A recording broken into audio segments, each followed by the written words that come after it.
We now know the starting lineup for Pokemon Legends EA, and not every gamer is excited about it. Hi, I'm Dorian. And I'm Will. You're watching Couch Goblins.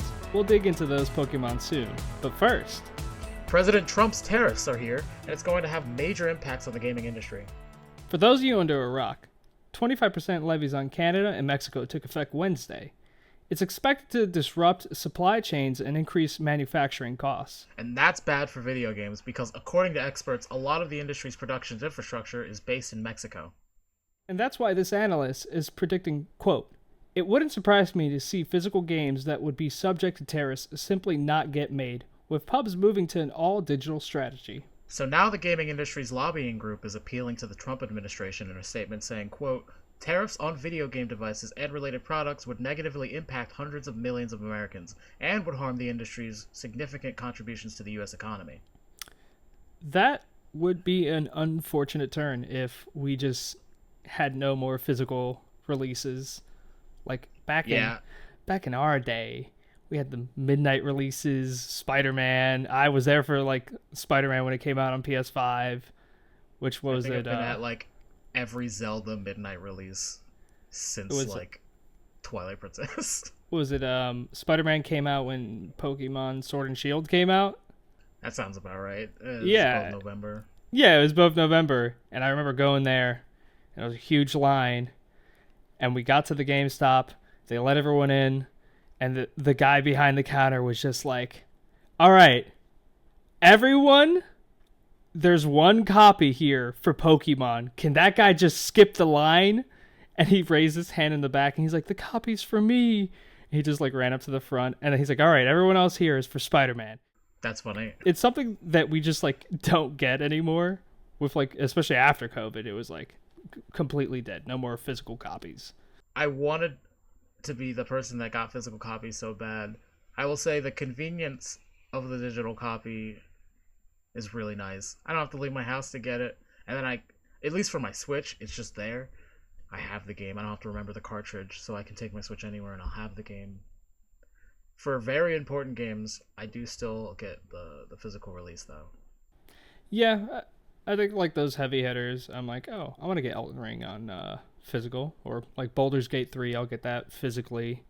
But other than that, Game Pass, streaming games it's become larger, so like now it's just, like you said, easier to just stay at home and wait for that digital release to come in. Do you think there's going to be like a company that just doesn't have a physical release? I mean, Alan Wake 2 wasn't released physically at first. At first, but it wasn't planned until like they saw how many copies they sold, and then once the DLC was coming out, they were like, okay, here's like a limited like physical release of this game. Yeah, I guess you underestimate the amount of people who just, like parents who will maybe go to the video game store and physically get one. Yeah, they look at Alan Wake 2 and they're like, yeah, that's the game my kid wants. Yeah, exactly. Yeah, and then like Nintendo did the same thing with the Mario 3D collection. They were like, oh, limited physical like release once copies are out. It was a limited release in general. Like, you can't even online get that game anymore, which is the terrible part about it. Yeah. Maybe some game company is probably going to be grubby enough to be like, to play this game, you have to get our online subscription to our service where you can play the games. It sounds like Ubisoft and their their Animus hub for all the Assassin's Creed games. You go to one place. Yeah, I hate that. Except for Steam. Steam's alright. Meanwhile, in Japan, Super Smash Bros. Creator Masahiro Sakurai just unlocked a major achievement. A government award. Yep, the Japanese government just granted Sakurai the Art Encouragement Prize. On X, he thanked the agency for the award and jokingly asked if this means he can call himself a cultural person. And while there is no official news on whether an updated version is in the works, many fans are crossing their fingers in hopes that a Smash sequel will launch on the Switch too. I feel like there will be something Smash related, but I don't think Sakurai's doing it. Yeah, I would put my doubts on that. I kind of imagine maybe they could pull what From Software is doing with like Elden Ring Night Rain, where it's like not Miyazaki heading that game. It's his assistant. Okay.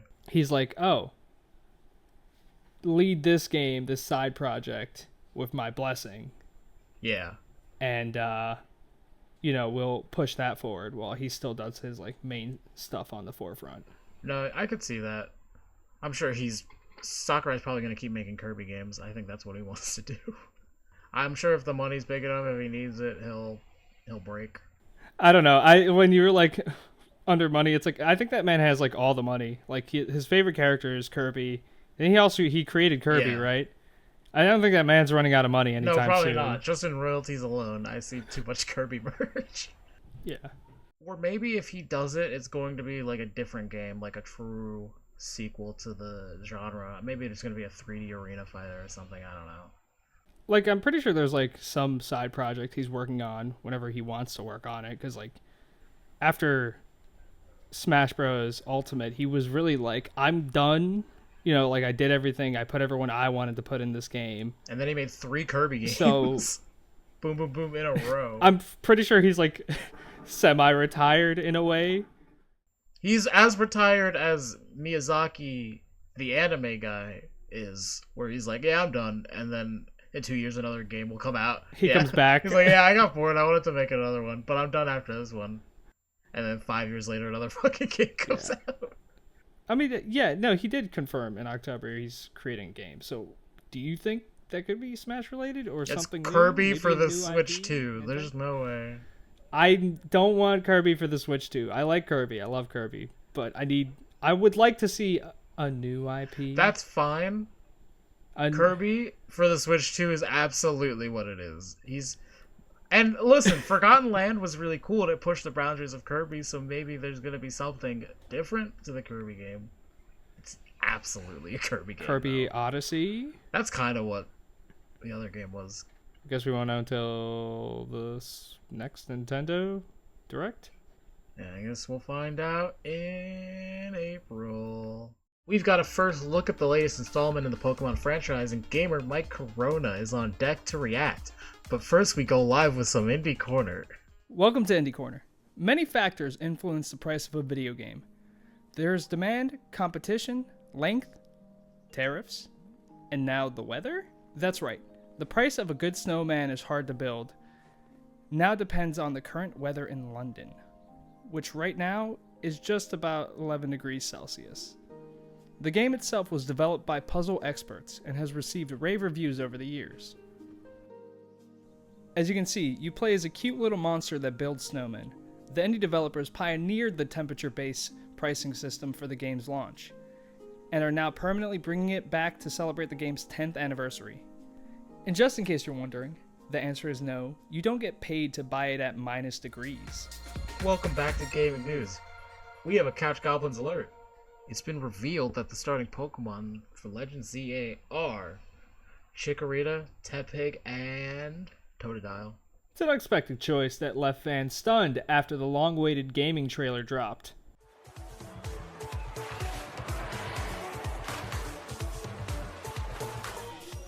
And that's not all. We've learned that the whole game will take place in Lumio City. That's the central town of the Pokemon X and Y's Kalos region. And this version of the city is undergoing a high-tech urban redevelopment with special wild zones for wild Pokemon. We're excited to learn more, but at least we have some detail about one of the biggest games coming to the Switch too. Joining us now on this is Mike Corona, gamer and Pokemon enjoyer. Mike, welcome. Thank you. It's lovely to be here. Lovely having me. I know. Wow. That's gamer, what they call me. Mike Corona. All right, Hit first topic. Which starter? I mean, I immediately was probably going to pick Totodile because that's my favorite of the three. But I want to pick Totodile. I'm also debating whether I want to see what the evolutions look like before I pick, or if I just want to go in without knowing what they look like and just picking one of the three. I know it's not going to be Tepig. I know that. Knowing? Yeah, it's not going to be Tepig. But knowing that it's a little more modern than we initially thought, are they going to have different evolutions, or is it going to be the same? If it's different, I really kind of want to try Chikorita because I want to like Chikorita. Yeah, that's fair. Bayleaf is better. And I also don't love Emboar, but I feel See, like I if didn't they even, tried it again, I I'd probably like never him. played I never played 5, 6, and 7. So I don't know anything about this area, anything about that. Yeah. Just another firefighting type. But I'm gonna look at his just to see if that looks interesting. But right now, it's probably gonna be Totodile or Chikorita. Yeah. Leaning towards Totodile. I believe that Chikorita's final evolution may have been leaked. I don't look at leaks. I don't look at. Yeah. I'm fine with looking at leaks. I'm the most casual Pokemon of enjoyers. That's fair. I always try to experience Pokemon like I did when I was a kid, where I kind of don't know anything, and all of it is. That's how I like to do most things. So, I try not to look. I should look at the starter's final evolution because the last 2 times I picked the wrong guy. You're pissed off. I wasn't pissed off. I'm not mad at the guys I chose. I liked them, but their final evolutions were a little bit stinky. I chose Inteleon and the cat. Scarlet and Violet. Oh, come on. No. Quaxley. No, Quaxley's great. No, I chose Quaxley. The final evolution's great. See, I liked Meowscarada the most, and I also liked Rillaboom the most. I like Meowscarada. I think he looks cool. So now I'm like, well, I like the other 2 grass ones. Should I just pick Chikorita instead of the water type Totodile and not be disappointed? How do you feel about the whole region being in a single city? This is up for Will too. I know you don't play much, but not the whole region, but the whole game taking place in one city. Yeah, it's all, which is weird. Not to go too far up topic, but it's funny that this in Expedition 33, we're like France. This is the year of France because we have 2 huge games, 2 Viva la RPGs Revolution taking place in France. And I think France is a cool place to take a location in because you gotta know the Pokemon players thought everybody wants that adventure over those rolling hills, and then you do it and you're like, man, there's boring. There's nothing out here. So we got it, and everyone's glad we got it. I saw a video that was comparing this game to I don't know, Yakuza, just because that takes place mainly in a city. And it's just in a few blocks even, and it is able to create a whole game out of a few blocks. I don't know how similar Yakuza is. Yeah. It's Pokemon. I mean, I know it's not an RPG. It also, but how does that work?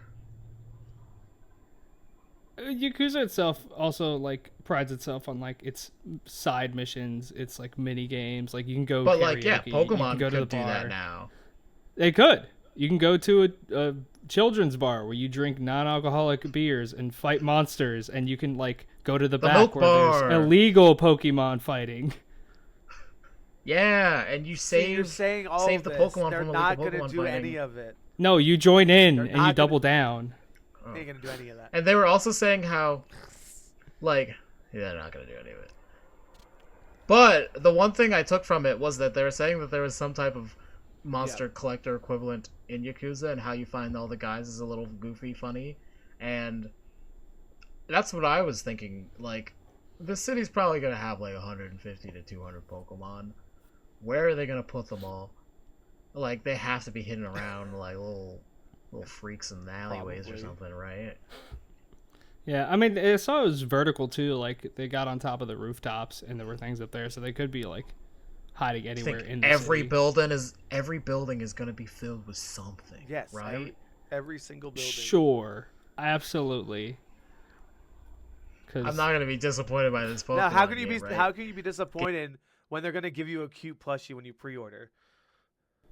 You can't be disappointed by that. Hell yeah. Oh, sorry. I also saw everything's in real time now, which is weird. Which also And it drew me in more because I was like, I'm fine with turn-based games, but real-time like fighting games, I'm like, oh wait, hold on, let me look deeper into this. I think it's also going to help make the game a little bit harder, because that's my issue with Pokemon games sometimes, is that they're too easy. Because you just kind of it's just Yeah. just walk right through, you can just plow right through everything. They tend to give you all the cool Pokemon, like, and they're always strong, and you just kind of walk through everybody. Correct. Mike I am Corona, gonna go thank you for choose my joining us. food. Speaking of Lumias, the entire French dub cast of Apex Legends has quit over AI. This after the studio unsuccessfully tried to add a little footnote to the actors' contracts, allowing for potential AI use in the future. Rafe's French voice actor Pascal Kemen spoke out about the decision on Instagram. A rough translation says, "We are being asked to agree to give up all rights to our voices with no guarantee of limited use. We are being asked to endorse AI." EA's CEO Andrew Wilson has openly embraced AI's potential for video games. And just last year, he referred to it as a multi-billion-dollar opportunity for the company. I hate AI and what it's doing to art and artists. It sucks. They just look at the steps they take, and they're like, you know what? We need more AI. We need you to put more AI in our video games. Like, AI has probably been in games for a bit. Clearly there's, like, generative AI. As a tool. AI being used as a tool is good. But when it's being used to, like, replace an artist, like, and a voice actor, very specifically, like, you could just pay these guys, like... Why would I do that? You could underpay these guys like you have been to just say something into a microphone. But it's so much cheaper to just not pay them at all. They're squeezing every single euro out of them. This is every single pence. Yeah, it's very unfortunate that EA exists for one. I don't know why. I know why. It's because of sports games. EA is only around because of sports games. And then they get to have fun little projects on the side like Jedi Survivor and... They used to, yeah. I was going to say, they used to have a lot of licensed games that were cool. Not anymore, but they used to. Well, EA's such like a broad like studio. You can't like, oh, they're only the sports game people. But that's where they make the majority of their money. And that's why they allow themselves to be like, oh, we'll give you Star Wars, Jedi Survivor, and Fallen Order. We'll give you Titanfall 2, and then never give you a sequel again. I wonder, too, if it's only the French dub specifically, or if this is for every dub of the game. Are they the only ones speaking out of it, or are they just trying to take advantage of them? Is this maybe the first people they're rolling out the contracts to? Yeah, I was thinking that, actually. I was thinking that maybe this is like they're sticking their toes in the water to see what happens. I don't know why they would start with the ones known to revolt at any sign of any discomfort to themselves in their own lives. Well, there's the stereotype of the French retreat and they surrender, so... Not recently! They've been fighting back! Oh, yeah. France is not sitting down to be oppressed in any sense of the word. Yeah. Not even work. Yeah, it seems... Like I said, it's the year of France. Expedition 33, Pokemon, EA trying to steal money off of voice actors. It's all France. Viva la Revolution, I guess, as the French say. Yeah, but as of the moment, it's just France. Other countries' dubs? We don't know yet. Yet is the key word in this situation. Hopefully none of the other countries have to deal with this. Hopefully they took this one as a sign not to do that. It could be that, or NDAs at worst. That's crazy. We'll see where it's going. Voice acting has always been a very, I guess, hard path to take, I imagine. If you're not Troy Baker or Nolan North, you're not making it. On today's release radar, the cozy 2019 sandbox game Islanders is getting a sequel. It's called Islanders: New Shores. It's supposed to be every bit as calming as the original.